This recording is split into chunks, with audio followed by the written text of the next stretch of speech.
கர்நாடகாவில் பேருந்துக்குள் வைத்து இளைஞர் ஒருவர் குத்தி கொலை செய்யப்பட்ட சம்பவம் பயணிகளை குலைந்தங்க வைத்திருக்கிறது. காதலியின் கணவனை திட்டமிட்டு தீர்த்து கட்டப்பட்டதன் பகீர் பின்னணி என்ன? கர்நாடக மாநிலம் பெங்களூருவைச் சேர்ந்த இளம் தம்பதி கங்காதர், பூஜா. இவர்கள் பூஜாவின் உறவினர் வீட்டு நிகழ்ச்சியில் பங்கேற்பதற்காக உத்தர கன்னடா மாவட்டம் கார்வாருக்கு சென்றனர். நிகழ்ச்சியில் பங்கேற்ற பின்னர் திரும்புவதற்காக பேருந்தில் ஏறி அமர்ந்திருந்தனர். அப்போது பேருந்திலிருந்து இளைஞருக்கும் கங்காதருக்கும் இடையே திடீரென வாய் தகராறு ஏற்பட்டுள்ளது. வாக்குவாதம் முற்றிய நிலையில் ஆத்திரமடைந்த இளைஞர் தான் மறைத்து வைத்திருந்த கத்தியை எடுத்து கங்காதரை கண்மூடித்தனமாக குத்தியுள்ளார்.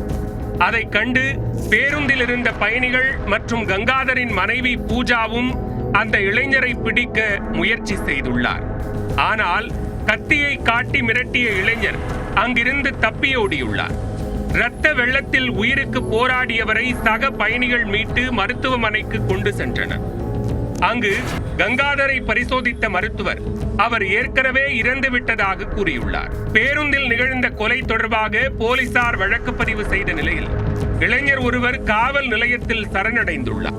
அவரிடம் நடத்திய விசாரணையில் அதிர்ச்சியூட்டும் தகவல் வெளியாகியுள்ளது. பேருந்தில் வைத்து கங்காதரை கொலை செய்தவர் 35 வயதான பிரீத்தம் டிசோசா என்பது தெரிய வந்தது. அவரும் கொலை செய்யப்பட்ட கங்காதர் மனைவி பூஜாவும் 10 ஆண்டுகளாக காதலித்து வந்துள்ளனர். காதலுக்கு குடும்பத்தினர் எதிர்ப்பு தெரிவித்ததையும் மீறி இருவரும் தனியாக வசித்து வந்ததாக கூறப்படுகிறது. அப்போது பிரீத்தமுக்கு வேறொரு பெண்ணுடன் தொடர்பு இருப்பதை பூஜா கண்டுபிடித்துள்ளார். இதனால் கோபமடைந்த அவர் பிரீத்தமை பிரிந்து சென்று பெங்களூருவில் வேலை செய்து வந்துள்ளார். அங்கு தன்னுடன் பணியாற்றி வந்த கங்காதரை 8 மாதங்களுக்கு முன்பு திருமணம் செய்து கொண்டார். இந்நிலையில் தனது முன்னாள் காதலி பூஜாவுடன் வந்த அவரது கணவரை பார்த்து பிரீத்தம் கோபம் அடைந்துள்ளார். பின்னர் வேண்டுமென்றே அவரிடம் வாக்குவாதத்தில் ஈடுபட்டுள்ளார்.